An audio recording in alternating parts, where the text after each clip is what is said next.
Exaucez Lungu Ministries, votre application désormais disponible sur toutes les plateformes de téléchargement, App Store et Google Play. Chers internautes, bienvenue sur Exaucez Lungu TV, votre chaîne 100% prophétique, dans une nouvelle émission avec moi-même et ma collègue Mélissa. Bonjour Mélissa. Bonjour Jemima. Comment tu vas? Ça va bien et toi? Je vais très bien, merci. Ravie d'être à nouveau sur le plateau avec toi pour une émission qui va sans doute vous intéresser. Une émission qui, je pense, touchera toutes les sphères de la société. Et c'est une émission qui se tourne plutôt vers les chrétiens. Donc, mais si vous ne connaissez pas Christ, c'est l'occasion de faire la rencontre avec Jésus. Et pour cela, nous avons notre invité. Bonjour évêque. Bonjour Joy. Comment allez-vous? Grâce et toi. Très bien, merci. La gloire à Dieu. Bonjour Mélissa. Bonjour prophète. Que Dieu te bénisse. Amen. Notre thème d'aujourd'hui, c'est la part de l'homme dans le choix de Dieu. Est-ce que vous voulez introduire par une prière? Ouais, on peut prier, ça fait toujours du bien de prier. Hein. Amen. Voilà. Seigneur, nous voulons te rendre la grâce. Merci d'avoir permis que nous soyons en ce lieu pour cette émission. Seigneur, nous prions afin que tu puisses faire de nous des canaux pour l'édification de quelqu'un et que le Saint-Esprit soit notre partage au nom de Jésus-Christ. Amen. Amen. Amen. Merci beaucoup. Alors Mélissa et moi, nous avons recueilli pas mal de questions sur un thème que je pense que vous aurez beaucoup de choses à nous dire là-dessus. Est-ce que tu veux commencer? Nous, on aimerait savoir qu'est-ce qu'on entend par le choix de Dieu, bibliquement parlant. Le choix de Dieu tire sa base ou sa source par la volonté du Seigneur sur les hommes, sur l'humanité. C'est-à-dire, Dieu choisit une personne pour un but. D'accord. Lorsque vous regardez en Genèse au chapitre 1er, 14 à 18, on dit que Dieu crée les luminaires pour présider les jours et la nuit. C'est-à-dire, Dieu choisit un homme pour un but. Raison pour laquelle il ne nous choisit pas de la même manière. Il nous choisit selon le potentiel qu'il a placé en tout et chacun et selon aussi la vision qu'il a pour tout et chacun. Je dirais, les gens ne se ressemblent pas. Tout le monde n'est pas comme tout le monde. Donc, bibliquement, les choix de Dieu nous amènent à pouvoir savoir que Dieu choisit, il est souverain. Psaume 115, je crois, dit que Dieu est au ciel, il fait ce qu'il veut. Donc, Dieu choisit qui il veut, mais sauf que pour un but. Lorsque nous prenons Jérémie chapitre 1er, le verset 5, la Bible dit, avant que tu sois formé dans les seins maternels, je te connaissais. C'est-à-dire, Dieu sait ce qu'il doit faire avec nous. Est-ce qu'on peut dire donc par conséquent que chaque chrétien est choisi de Dieu ou est-ce que parmi les chrétiens, il y a des personnes qui sont choisies de Dieu? Tous les chrétiens sont choisis par Dieu, mais sauf que Dieu les a choisis de différentes manières. D'accord. Pour accomplir les différentes missions. Et nos missions ne se ressemblent pas. Lorsqu'on parle du choix de Dieu déjà, en définissant le mot, j'aimerais dire ceci. Quant au devenir de l'homme, c'est un choix qui s'est fait d'une manière invisible. Et cette élection-là est faite par Dieu. Sachant que Dieu n'a pas de conseiller. Il sélectionne, il met à part. Celui qui est sélectionné, c'est celui qui est dans le choix de Dieu pour accomplir une mission quelconque. Nous tous chrétiens, nous sommes choisis par Dieu. Et notre choix est lié à un appel. C'est-à-dire, en parlant de l'appel, en latin, on parle du verbe vocare. Appelé vocatio, l'adverbe, qui veut dire seulement être convoqué par Dieu. Or, nous sommes convoqués, comme Apocalypse chapitre 3, pardon, verset 21 dit, je me tiens à la porte. Verset 20-21, je me tiens à la porte, je frappe. Celui qui ouvrira, j'ouvrirai. Donc, Dieu nous appelle par le salut. Lorsque nous acceptons le salut, automatiquement, on entre dans l'élection de Dieu et pour accomplir des choses qui ont été prédestinées d'avance. D'accord, et ben, waouh. Merveilleux. Voilà, donc. Mais par contre, nous tous, en fonction de notre réponse à Dieu, nous n'allons pas accomplir la même chose ou les mêmes choses. Exactement, c'est pourquoi nous voulons parler de la part de l'homme dans le choix de Dieu. C'est pour cela que la Bible même dit qu'il a donné aux uns, Ephésiens chapitre 4, le verset 11 à 12, il a donné aux uns comme apôtres, évangélistes, pasteurs, prophètes, pour les perfectionnements, c'est-à-dire pour un but. Pour un but. Tout le monde ne peut pas devenir pasteur. Il y a de ceux-là qui seront à l'église. Dieu les a appelés pour être députés. Exactement. C'est ce qu'on se disait avec Mélissa lorsqu'on préparait l'émission. Pour être députés. Vous savez, lorsque dans nos nations, nous avons des députés chrétiens, les députés sont là pour le peuple. Automatiquement, la voix du peuple va commencer à se faire entendre au Parlement au travers de ces députés, au lieu que les lois païennes prennent de l'ascendance.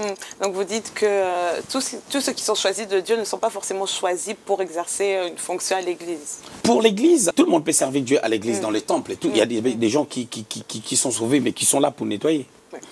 Nettoyer. C'est-à-dire, si la salle n'est pas propre, on peut bel et bien prêcher, mais on va dire, oh non, mais c'est sale. C'est sale, oui. Tu comprends? Même les Seigneurs a lavé les pieds des disciples. Donc, pour dire que non, il y a d'autres choses qu'on doit faire au sein de l'Église, au-delà des œuvres sacerdotaux.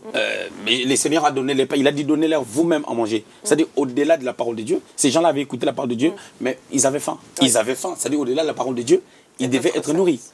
Comme Deutéronome 7, verset 3 dit que l'homme ne vivra pas du pain seulement. C'est-à-dire l'homme a aussi besoin du pain. Et il a aussi besoin de toute parole qui sort de la bouche de Dieu. Amen. Voilà. Amen. Quand on fait partie du choix de Dieu, quelle attitude faut-il avoir? Parce qu'on voit aujourd'hui beaucoup de gens qui sont appelés à être prophètes. Il y en a qui sont appelés à être apôtres. Et ils se disent que comme on est au temps de la grâce, on peut faire ce que l'on veut. Parce que de toute façon, quand on est au choix, Voilà, on est choisi, donc c'est l'essentiel. Voilà, c'est ça. Et on sera quand même prophète, on sera quand même apôtre. Mais moi, je vais vous répondre par une question. Dites-nous. Alors, après l'émission, nous trois, on va mettre des cagoules. Parce que Dieu pardonne tous les péchés, on va aller braquer une banque. Vous êtes d'accord? Oui. Ah bah. Non, pas d'accord. Dieu pardonne, mais Donc, quand même. Parce que Dieu pardonne, est-ce qu'irions-nous braquer une banque? Non. Parce que Dieu pardonne. Non. On ne va pas le faire. Non. Exactement. Ok, tu es bien d'accord que Mélissa t'es mariée. Oui. Et c'est parce que tu crois que Dieu pardonne tous les péchés. Parce que la Bible dit, si vous confessez vos péchés, Dieu est juste et fidèle pour vous pardonner. 1 Jean 1, verset 9. C'est la parole de la Bible, non? Oui, c'est oui. la vérité que Dieu pardonne le péché. C'est pas pour autant que tu vas aller tromper ton mari et dire pépé. Non. Tu comprends? Non, oui, c'est sûr. Donc, cela veut dire que c'est pas parce que Dieu est un Dieu de grâce. La Bible dit, Paul est en train de dire dans Romains, pécherions-nous, Romains chapitre 8, pécherions-nous pour que la grâce surabonde? Il est loin de là. Donc, ça veut dire qu'on ne peut pas commettre des fautes volontairement, disant que la grâce de Dieu est là. Là, on est en train, la Bible déclare, les gens qui font de telles choses, je paraphrase, ils sont en train de clouer encore les Seigneurs et l'exposent à l'ignominie. C'est-à-dire, c'est très dangereux lorsqu'on ne comprend pas la grâce. Quand on ne comprend pas la valeur de la grâce, on va faire perdre l'essence même de la grâce. Aujourd'hui, pour beaucoup, la grâce, c'est devenu comme un slogan, tout comme dire, voilà, le choix de Dieu. Il y a une chanson qui dit, je suis le choix de Dieu. C'est devenu une chanson un très dangereux. Il y a des gens qui prêchent même que Dieu est bon, Dieu pardonne, Dieu agit, mais c'est vrai, c'est une vérité.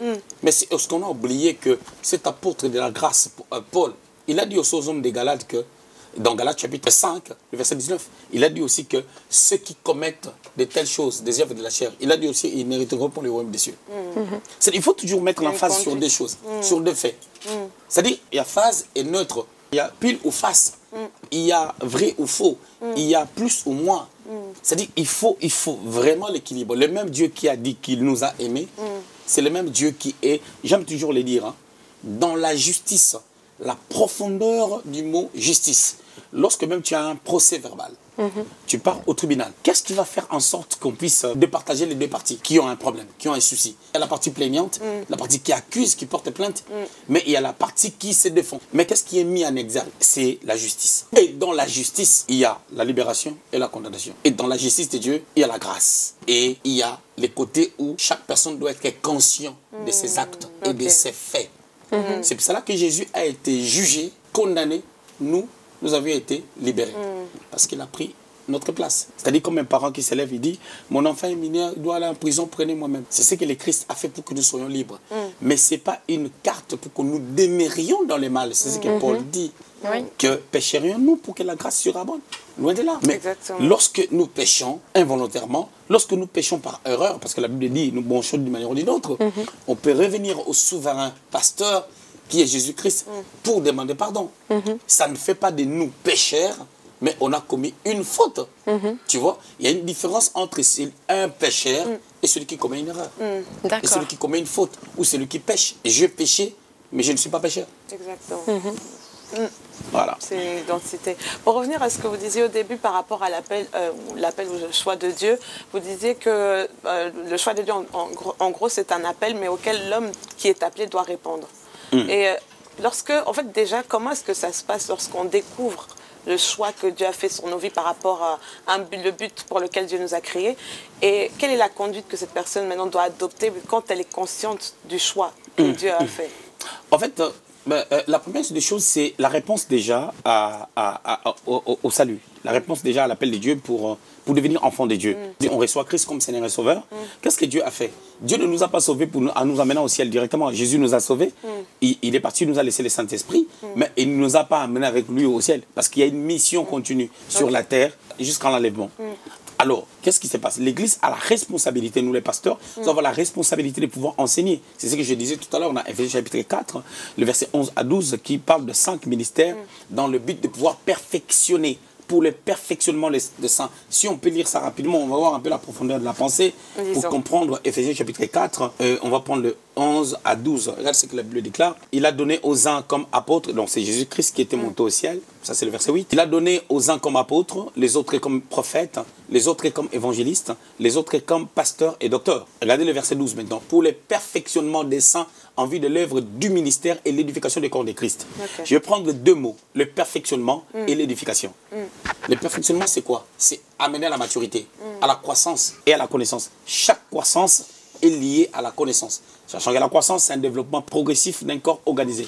Pour amener quelqu'un à la croissance, il faut qu'il y ait un ordre. Et cet ordre-là ne peut s'établir que par la parole qui l'édifie. Ça fonde sa vie. Édifier veut dire consolider, affermir, mettre ensemble. Et quand l'édification est là, la croissance sera possible. Et quand la croissance sera possible, on va maintenant d'une manière palpable commencer à manifester la vie de Christ. C'est là où on parle du perfectionnement. Alors, il faut des enseignements. Lorsque quelqu'un commence à être enseigné, il se découvre. Exactement. Il va commencer à se découvrir. Les talents, le Saint-Esprit va faire en sorte que les talents puissent commencer à se manifester. Il y a des désirs. Il y a des choses qu'on sent en nous. On voit que le Saint-Esprit nous amène dans une certaine direction. Mais pour d'autres personnes, ça peut être les prophétiques qui révèlent les intentions. Je prends un exemple bête. J'ai une fille à l'église. On avait reçu Dr Judy, notre mère marraine dans la foi. Dr Judy, elle est venue ici de l'Amérique, c'est une blanche. Elle prend une fille dans la foule, lui tient par la main et dit, toi, tu vas commencer à interpréter tout ce que le prophète fait en français. Tu vas commencer à les interpréter en anglais. Tu voyageras avec elle et tout ça, c'est les prophétiques.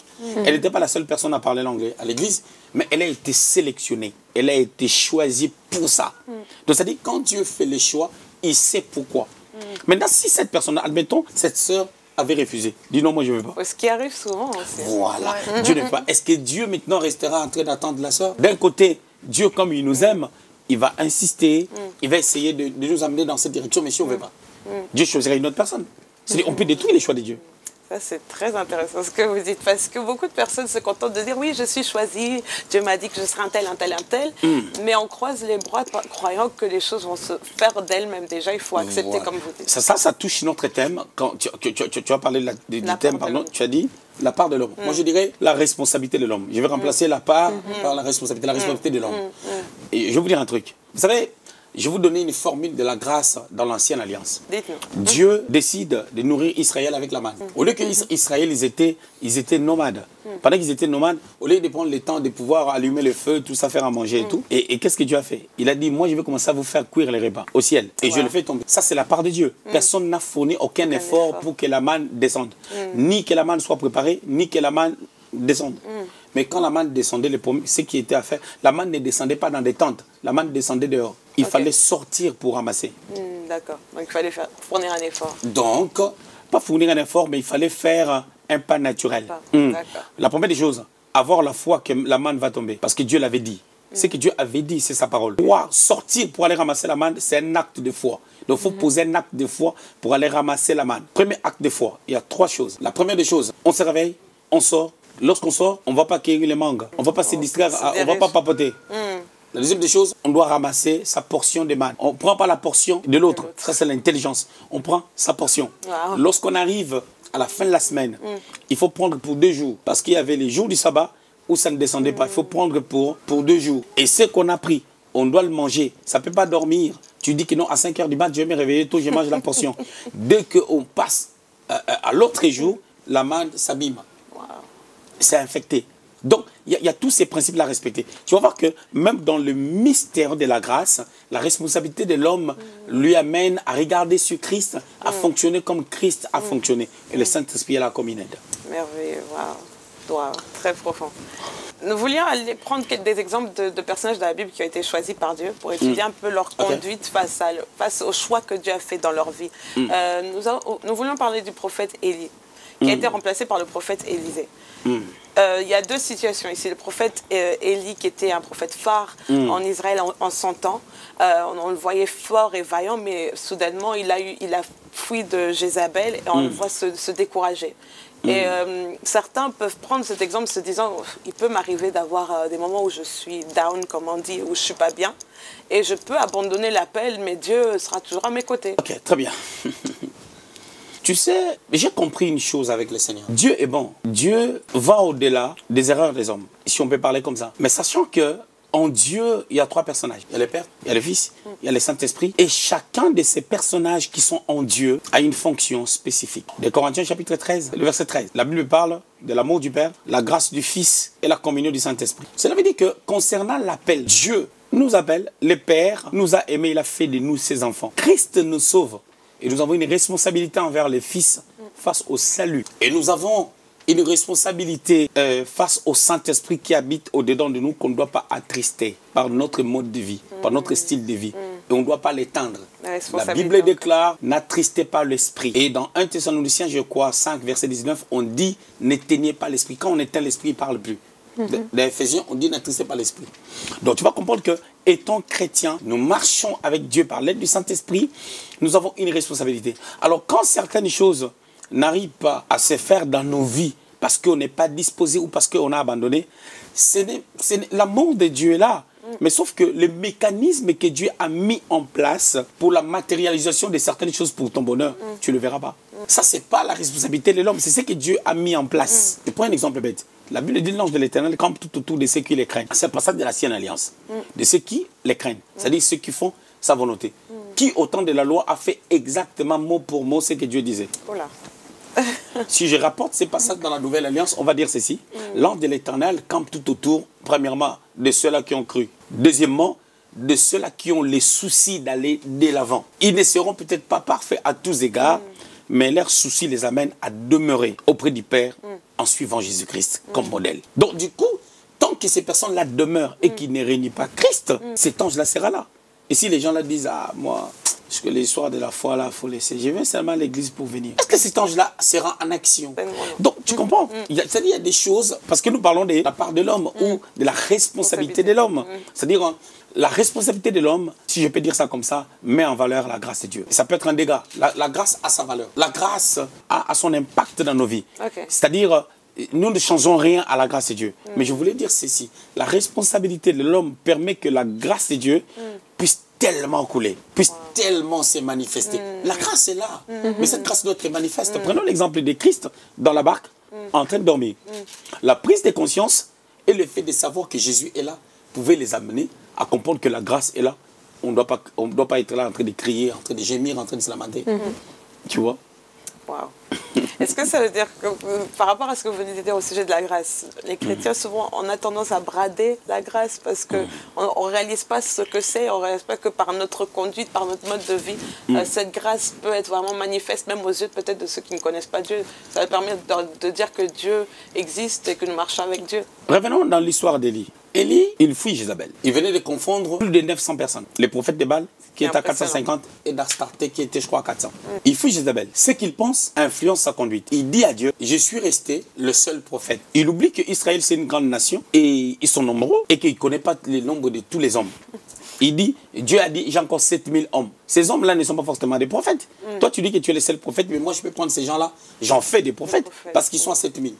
Que Élie ne connaissait pas. Israël qui quitte l'Égypte, ils étaient à 600 000 hommes. Donc 7000, c'est rien. Mais pendant qu'au temps de David, le peuple était vraiment, il y a eu une croissance. Et au temps d'Élie, il y avait plusieurs personnes. Il y avait 7000 personnes que Dieu trouvait sanctifiées. Mais Élie ne savait pas. Cette, tu penses, ne te permet pas de mettre la grâce en exergue. Ça fait qu'Élie, il a eu peur. Dieu a dit qu'Élisée puisse te remplacer. Regarde l'amour de Dieu dans l'histoire d'Élie. Après cela, Élie a eu quand même la capacité de maudire 50 personnes 2 fois. Tu comprends? C'est-à-dire l'onction, la puissance de Dieu, la grâce de Dieu se manifeste par ses paroles. Mais c'est lui qui ne veut plus continuer la mission. Ok, d'accord. Donc la responsabilité de l'homme encore. La responsabilité de l'homme encore. Tu vois? Et tu peux comprendre que c'est Élie-là qui avait peur. Il s'est imprimé en Élysée. Regarde la qualité du ministère d'Élysée. C'est parce qu'il y a une grâce qui a coulé d'Élie vers Élysée. C'est pas ça, Mélissa? Oui. On se demandait justement en parlant d'Élisée si au préalable il était le choix de Dieu, puisque normalement c'est Élie qui était appelé. Tu sais, dans Matthieu chapitre 19, au verset 12, la Bible dit quelque chose de merveilleux, que j'aime bien. La Bible dit, car il y a des eunuques, Matthieu 19, 12, car il y a des eunuques qui les sont dès le ventre de leur mère. Il y en a qui les sont devenus par les hommes. Il y en a qui se sont rendus eux-mêmes eunuques à cause du royaume des cieux. Qui est celui qui peut comprendre, comprenne. Cette pensée, je la sors un peu de son contexte parce que ça a été pris, disons, le Seigneur l'a dit dans un contexte lié au mariage. Si je sors ça dans son contexte, être eunuque, c'est avoir une responsabilité auprès du roi, auprès de la reine. Alors les eunuques, comme ils étaient proches de reines, c'est-à-dire des femmes, on les castrait. Ah, ok. On les castrait pour que la reine ne soit pas en danger ou qu'on voit le roi un jour, il se retrouve avec un enfant qui a la tête d'eunuque. Voilà. D'accord. Alors, maintenant, et pour être eunuque, il faut accepter les conditions, il faut accepter un certain mode de vie parce qu'ils sont castrés. Alors, on dit, il y a de ceux-là qui sont devenus, qui les sont par rappel. C'est-à-dire, par rappel, ils sont nés à être eunuques. Prenons Élie. Élisée, les soucis du royaume. Il avait ses occupations. Les théologiens disent que Élisée était l'aîné de la famille. Quand Élie vient lui jeter les manteaux, dans 1 Roi chapitre 19, il avait entre 25 et 30 ans. Il accepte de rester avec Élie pendant 10 ans pour que le ministère sorte. Tu verras même lorsque Élie était monté, il était chauve. Entre-temps, il a perdu les cheveux en suivant les prophètes. Les enfants se sont moqués de lui. Donc, tu vas voir que Élisée entre dans le choix de Dieu pour continuer la mission qu'Élie a abandonnée. C'est pour dire que malgré les choix de Dieu, nous ne sommes pas les monopoles du Saint-Esprit.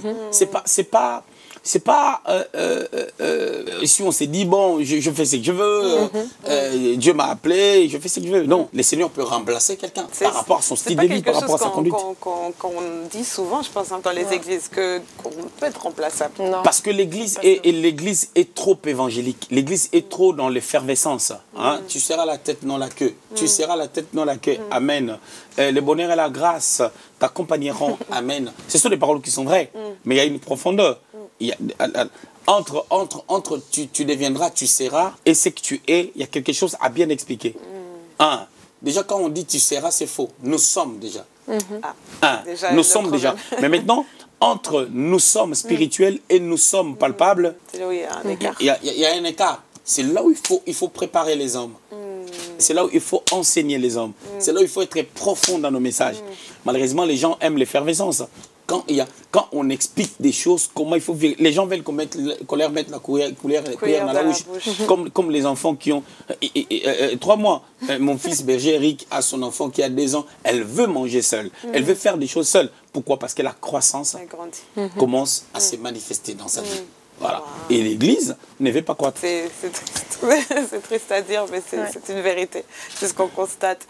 Mais on continue à parler de la responsabilité de l'homme dans le choix de Dieu. Les gens ont tendance à prendre des exemples, souvent dans l'Ancien Testament plutôt, de personnes qui ont marché avec Dieu, mais qui ont fait des erreurs dans leur parcours, comme David ou encore comme Samson. Un exemple que Mélissa avait même mentionné lorsqu'on préparait l'émission. Des erreurs qu'ils ont pu faire, et pour certains, surtout pour les jeunes, ils s'appuient souvent sur ces erreurs-là. Ils se disent qu'il n'y a pas de modèle de nos jours de personnes qui marchent dans la crainte de Dieu. Et pour eux, c'est normal de trébucher même plusieurs fois dans leur marche, sans se rendre compte que peut-être ça peut ajouter une connotation à leur vie future. Non, mais il fonctionne comme Élie commençait à fonctionner. Je suis resté le seul prophète pendant qu'il y avait encore 7000 hommes que lui ne voyait pas. Parce qu'il n'allait pas des adresses de tout le monde. C'est-à-dire qu'il y a des gens, il y a des hommes de Dieu qui peuvent être des modèles aujourd'hui qui craignent Dieu. C'est-à-dire nous avons encore des gens, c'est-à-dire peu importe les origines et tout, nous avons encore des gens qui craignent Dieu. Et, un exemple bête, pasteur Dominique Ngoï, c'est quelqu'un qui craint Dieu, qui marche avec le Seigneur. Tu vois, c'est un modèle, c'est un père, c'est une icône, c'est une référence. Tu comprends? C'est-à-dire, aujourd'hui, moi, je m'avais dans mon église, et les chaises que j'ai mis aujourd'hui, pasteur Dominique Ngoï, il avait mis ça dans son église il y a 10 ans en arrière. Il y a 10 ans en arrière, l'église est en Afrique, il avait déjà mis ces chaises-là, et 2000 chaises comme ça, là, bon, dans une salle. Tu comprends un peu? C'est-à-dire, il est que nous, on le fasse 10 ans après. Donc, c'est pour dire qu'il y a des gens encore qui marchent. Il faut comprendre une chose. Lorsque Élie est en train de s'inquiéter, Dieu dit il y a encore 7000 personnes. Donc, on n'a pas besoin de chercher ces gens-là. Ces gens-là sont là. Si tu crois déjà qu'ils sont là, Dieu te le fera voir. Tu parlais de Samson. On voit qu'il a fait un mauvais choix aussi. il était attiré par des femmes que Dieu ne voulait pas pour lui. Et on voit qu'à cause de ça, il n'a pas pu faire la mission pour laquelle il a été prédestiné. Malgré qu'on a la grâce de Dieu, il y a des faiblesses qu'il faut éviter dans le caractère de celui qui est choisi pour un but particulier. Faut aller un peu plus Entre en autres, profondeur. il y a des erreurs qu'on peut énumérer, mais je dirais il y a des choses qui sont tellement capitales. Les gens croient que dans le cadre du ministère, par exemple, pour être un bon serviteur de Dieu, il faut être un excellent prédicateur. Non, il faut être un homme qui essaie chaque jour d'avoir le regard sur Christ. C'est-à-dire tout ce qu'il va faire, il faut qu'il y ait l'intérêt de Dieu. Quand il n'y a pas l'intérêt de Dieu, ça devient inutile. Ça, c'est déjà quelque chose, c'est une notion d'équilibre. La deuxième des choses, c'est qu'on sait de soi-même. C'est-à-dire, quand je dis c'est qu'on sait de soi-même, c'est-à-dire, je suis choisi par Dieu, mais pourquoi? Dieu crée les luminaires pour présider les jours et la nuit. C'est-à-dire, c'est ça les responsabilités, ça s'arrête là. Ils ne sont pas là pour l'onction, pour faire tomber les gens. Donc Dieu crée les luminaires pour un but. Ok? Dieu appelle Moïse pour un but. Quel but? Va libérer mon peuple.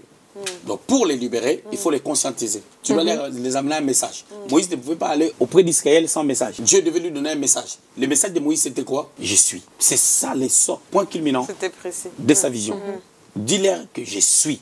C'est-à-dire, mon temps est là, je veux les libérer, c'est moi qui prends les choses en charge. C'est un message du salut, c'est le même message que Jésus a amené, le salut des âmes. Et quand les âmes ont été sauvées et que le salut a été manifesté à la croix, automatiquement, il y a eu le message de la grâce de Dieu que les apôtres ont prêché, qui avait pour centre le Christ lui-même, qui a amené la grâce, qui était la grâce vivante. Tu vois? Donc, la responsabilité de l'homme, je dirais, pour qu'elle soit mise en exergue, il faudrait une intelligence que Dieu donne. Ce n'est pas une intelligence qu'on acquiert à l'école.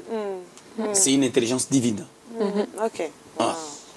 Donc il y a des choses, lorsqu'on ne prend pas conscience par rapport à ça, c'est difficile, dans peu importe les domaines, d'aller l'avant. La troisième chose que j'aimerais dire, au-delà des choses que j'ai pu dire, c'est la détermination. Moi, je voulais savoir, parce que si je comprends bien ce que vous dites, alors si on fait des mauvais choix, nous-mêmes qui sommes le choix de Dieu, on peut tout louper. Mais dans la Bible, il est marqué car les dons et l'appel de Dieu sont irrévocables. Maintenant, si quelqu'un qui est appelé à être un grand homme de Dieu, par exemple, où il se loupe totalement, mais si, par exemple, même à 17 ans avant sa mort, il comprend les choses, est-ce que... Je vais te dire un truc. Excusez-moi par rapport à ce que je vais dire. Si tes toilettes sont bouchées et que ça peut être utilisé, tu fermes, tu mets un mot, le visiteur, tu écris hors service. Est-ce que cette pièce-là changera de nom? On va l'appeler toujours toilette, non? Tu es d'accord avec moi? Ok. Et les jours qu'on va le déboucher, ça changera de nom? On va enlever juste l'étiquette d'hors service, mais ça ne changera pas de nom. Ça sera toujours appelé toilette. L'appel est irrévocable. Même si tu ne sers pas, si quelqu'un te regarde prophétiquement, on va sentir l'appel, mais sauf que tu es inutile. D'accord. C'est chaud. Parce que tu ne rentres pas dans tes responsabilités. Qu'est-ce qui arrive à de telles personnes maintenant qui ne rentrent pas du tout? Je ne suis pas Dieu, je ne suis pas monopole du Saint-Esprit. Mais c'est que si je peux dire une chose, je ne m'aurais pas frappé fort comme si j'étais un Dieu pour juger les gens, machin, tout ça. La Bible déclare dans Matthieu chapitre 25, verset 29, 30, par là, la Bible dit, serviteur inutile, il sera là où il y a des grincements, des dents et des pleurs. Même pour les chrétiens, ça s'applique? C'est une parabole. Et quand on parle de serviteur de qui? Les serviteurs de Dieu. C'est-à-dire, on dit, il sera là où il y a des grincements, des dents et des pleurs. Vous pouvez bien imaginer. Deux choses que j'aimerais dire par là. Premier endroit où il y a des grincements, des dents et des pleurs, c'est ici-bas. On n'arrive pas à vivre pleinement notre héritage. On n'arrive pas à vivre pleinement notre destinée. Juste parce que il nous manque la maturité de savoir qu'en servant le Seigneur, nous n'avons pas de récompense, mais ça nous permet de pouvoir activer ce dont nous avons besoin. Parce que nous sommes des héritiers. C'est la maturité. Dans l'ancienne alliance, la Bible dit, vous servirez l'Éternel, l'Éternel bénira votre pain. Dieu bénit parce qu'il t'a servi. Dans la nouvelle alliance, Dieu a déjà béni. Et le service devient une adoration au Dieu qui a déjà donné. Et cela active ton héritage. Comme si tu allais chez le notaire pour signer les papiers de ton héritage. L'héritage n'est pas là en fonction de ta signature. L'héritage était déjà là. La signature, maintenant, c'est ta responsabilité pour prendre ton héritage. En toute chose, si l'homme ne fait rien, rien ne se passera. Oui. Voilà. Bien que la grâce est disponible. Si l'homme ne fait rien, la grâce n'aura pas la valeur qu'il faut dans ta vie, pas dans la vie de tout le monde, ou par rapport à Dieu, par rapport à nous, par rapport à notre responsabilité. On se rend compte que les gens comprennent mal la grâce de nos jours. Il y a de ceux-là qui comprennent, parce que nous ne connaissons pas tout le monde. Il y a encore 7000 personnes qui comprennent la grâce, peut-être plus. Donc, il y a encore des milliers de personnes qui comprennent la grâce. Oui, exactement. Ne nous arrêtons pas ou ne nous limitons pas à notre monde, à nos 4 murs, parce qu'on connaît 200 personnes qui ne comprennent pas et que la vie s'arrête là. Là, on sera comme Élie. Tout à fait. Mais soyons comme Christ. Ceux-là qui l'ont tué, il a dit, Seigneur, pardonne-leur, pardonne-leur. Il n'a pas dit pardonne tout le monde. Il a dit pardonne-leur parce qu'eux, ils ne savent pas ce qu'ils sont en train de faire. Parce que le Seigneur savait que parmi eux, il y avait peut-être la femme de Pilate qui était conscient que ce qu'il faisait, ce n'était pas bien. Il a même envoyé des gens qu'on dise à son mari que j'ai souffert pour ces gestes, faites attention. Le Seigneur a dit pardonne-leur, eux, ils ne savent pas. Mais le Seigneur était conscient qu'il y a des gens qui savaient. Vous allez, il était peinard. Il n'avait pas à défendre contre les gens qui l'insultaient à la croix et tout, parce qu'il savait ce qui était en train de se faire. On arrive malheureusement lentement à la fin, mais on voudrait revenir un petit peu sur votre parcours pour peut-être inspirer d'autres personnes qui vous regardent, qui font peut-être parmi ces personnes qui comprennent ou qui prennent conscience de l'apport de la responsabilité dans le choix de Dieu. À partir de quel moment, lorsque vous avez donné votre vie au Seigneur, à partir de quel moment est-ce que vous avez été conscient que Dieu vous avait choisi pour de votre mission de vie, si je peux dire ça comme ça? Moi, je dirais que la compréhension ou la connaissance de ce à quoi nous sommes appelés à faire vient au fur et à mesure, ça c'est sûr, mais il y a déjà une base, il y a déjà une entrée dans la chose. C'est-à-dire, moi, avant de donner ma vie au Seigneur, j'ai réfléchi. J'ai pesé les pour et les contre. À quoi ça me servirait de rester païen? Et qu'est-ce que la chrétienté va m'apporter? Et déjà, j'avais déjà ça avait pris une semaine pour réfléchir déjà par rapport à ça, pour mettre mes pieds à l'église. Ça, c'est déjà, il y avait déjà là. Et puis après, on entre dans le monde de découverte. Dieu appelle Moïse, Dieu ne lui parle pas de tabernacle. Dieu ne lui parle pas de la promulgation de la loi. Tu vois, Dieu lui dit, va libérer mon peuple. Mais tout ce qui va se passer dans le désert, Dieu ne lui dit pas, mais Dieu le savait. Dieu connaît tout. Et Moïse a découvert ces choses au fur et à mesure. Qu'est-ce que Dieu fait? Quand ils finissent l'étape de la libération, tout de suite, qui sont sortis, si vous lisez Exode au chapitre 17, il y a eu un problème qui a surgi brusquement. La bataille, les Amalécites ont apparu pour se battre avec Israël. Israël, qu'est-ce qu'ils savaient faire? Fabriquer des briques. Ils étaient éleveurs de bêtes et ils étaient agriculteurs. On les amène la guerre. Mais Dieu, si Dieu les avait dit que quand vous sortirez, vous verrez la guerre, ils n'allaient même pas sortir. Ils allaient avoir peur de la guerre, ils allaient dire qu'on ne peut pas. Mais lorsque la chose est venue brusquement, ils se sont bataillés, ils ont gagné les Amalécites. Donc c'est ça le problème. Donc, lorsque on continue, Dieu appelle Moïse dans la montagne, il lui donne la loi. Exode chapitre 20. Il lui donne la loi. Tout ça, c'est comme si ça n'a pas été prévu. Donc ça a été prévu, mais Dieu se dévoile au fur et à mesure. Donc, pour revenir à moi, au fur et à mesure que Dieu révélait son Fils en moi, ou que les regards sur les fils me permettaient d'avoir le cœur de Dieu sur ma vie, j'avançais. Je ne dis pas que j'ai tout fait exactement comme Dieu le voulait. Non, il y a eu des marches qu'on a ratées, il y a eu des choses qu'on a mal fait, il y a eu des choses qu'on a fait moins bien, il y a eu des choses qu'on a bien fait, ainsi de suite. Mais sauf que par des erreurs, par des fautes, on apprend. Mais aussi une autre personne, en faisant des fautes, il s'est dit, je ne suis pas fait pour ça. Je croise les bras et tout. Elle est meilleure, lui il est meilleur. Moi je trouve que ainsi de suite. Parce que souvent c'est nous-mêmes qui nous annulons de la course en fait. Nous aimons quelque chose et son contraire. On veut aller de l'avant et on veut aussi rester en arrière. C'est-à-dire on veut une chose et son contraire. C'est ça le problème. Et c'est question de maturité. Pour revenir à ce que vous disiez, est-ce que vous avez tout de suite compris ce que Dieu attendait de vous? C'est venu progressivement. Moi, je crois à une chose. Quand Dieu appelle une personne, il va te montrer des signes qui démontrent sa grandeur. Sauf que les gens, parlant des signes, les gens attendent l'argent, les voitures, les matériels, les mariages, les enfants, ainsi de suite. Les gens attendent des choses comme ça. Sauf que moi, je n'étais pas venu à l'église pour chercher tout ça. Moi, je suis venu à l'église, je me suis converti parce qu'on m'avait donné des paroles de connaissance en me disant que je savais que j'allais en Europe, j'ai cherché les visas, ça ne marchait pas. On m'a dit que tu cherches les visas pour aller en Europe, ça ne marche pas. Mais au-delà de ça, c'est Dieu qui t'appelle. Et j'ai compris que Dieu a créé un problème pour m'appeler. J'ai pris une semaine pour réfléchir et puis je me suis donné au Seigneur. On s'est donné au Seigneur. Je commence à marcher avec lui. J'attendais mon visa, mais le visa n'était plus une priorité. Et bizarrement, tellement que j'avais la volonté, moi je voyais des choses se manifestant en moi. Comme je chantais, je voyais une forte onction se manifestant. Moi je disais, c'est pas normal. J'étais païen il y a 3 mois en arrière, tout. Mais Dieu ne peut pas m'utiliser de la sorte. C'est-à-dire, c'est la grâce de Dieu. J'ai chanté, mais les gens vomissaient. Tu as 6 mois dans la foi. Donc les gens vomissaient, il y avait des dégâts qui se faisaient. Tu te dis, Il y a quelque chose de particulier. J'avais pas d'argent. J'avais pas... j'avais rien, alors rien sur toute la ligne. Ça vous a permis de comprendre l'importance de J'ai compris que les dieux qui peuvent faire de telles choses, libérer les gens qui témoignent, comme si Dieu le faisait dans mon inconscience même, c'est juste la disposition de mon cœur qui faisait manifester l'onction qui était sur moi. Je me disais, mais il y a de quoi à suivre Dieu. C'est-à-dire, les dieux qui font de ce genre de choses, il peut demain, après-demain, donner des maisons, donner des véhicules, et ainsi de suite. Ce sont des priorités qu'on essaie de mettre en avant, qui comptent devant les seigneurs. Sauf que les gens sont venus à Dieu avec de mauvais objectifs. Je vais vous dire un truc. Israël a quitté l'Égypte pour aller dans la terre promise. Ok, dans leur tête, ils ont dit, on nous a promis une terre où coule le lait et le miel. Donc ça coule. Excusez-moi, comme la manière dont je vais parler. Manquant d'intelligence, ils se disent, ils ont oublié même qu'un pays ne peut pas faire couler le lait. Le lait, ça coule au travers des animaux. Et ils avaient des animaux avec eux. Mais ces animaux-là faisaient couler le lait par saison ou à des heures spécifiques. Mais d'ailleurs, il faut les nourrir pour que le lait sorte. Il devait prendre seulement cette réalité pour comprendre qu'en allant là-bas, nous devons connaître le Dieu qui nous donnera l'intelligence à savoir comment vivre dans cette terre. Et ils attendent, on est dans le désert, regarde les épreuves. D'ailleurs, on n'est pas encore arrivé, c'est des mensonges et tout. On envoie des espions. Non, au chapitre 13, les espions sont partis. On les a dit seulement qu'il y a des fils d'Anak de l'autre côté, ils sont costauds là. Fini. Il dit, nommons-nous un chef retournant en Égypte. Wow. Donc, c'est de cette manière que les chrétiens sont venus à l'église. Les chrétiens sont venus à l'église, ils attendent que Dieu fasse tout.